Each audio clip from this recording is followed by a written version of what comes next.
Good morning, ladies and gentlemen. So we are back on the Camaro this morning. God, I really do. I love this car. So we did an executive decision.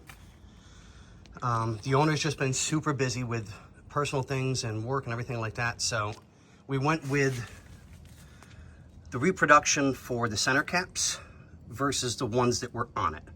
And I have to admit, I kind of really like it going back to old school, the way it came. It really is a beautiful wheel, and I think it adds to the nuance of the car, because it really is pretty. I can't wait till we're done and he's driving it away. So that being said, on the previous video, you guys saw that I put all the dashboard back together, stuff like that. Yes, the ignition's on. I wanted to show you guys a few things. So we now have an issue of the fuel gauge reading beyond full. So that's a bad negative ground.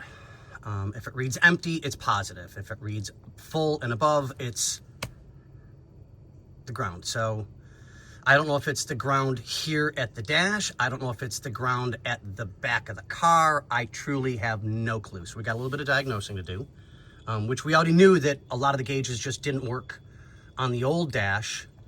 And we have lights that are on, turn signals work. I didn't get the chance to check the headlights and stuff like that, so let's do headlights. Side marker light, headlight, front, good, good. Side marker light's good.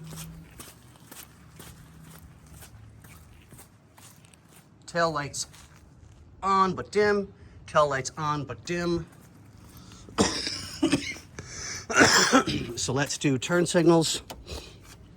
It's only me this morning.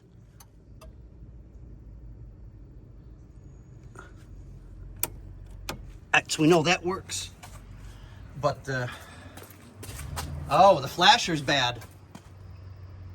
Okay, so flasher's bad. We'll have to put a new one in. Not a big deal. Okay, so we've got... Okay, so that one works. This one doesn't. Right turn flag. Right, exactly. So we'll double check, see if it's probably just bulbs, because that's pretty much what everything's been. So we're good up front, so we probably just need some bulbs. Not quite sure, but we'll get it all figured out, guys. All right, so I will see you guys on the next one. What do we say, Bobby? Good morning.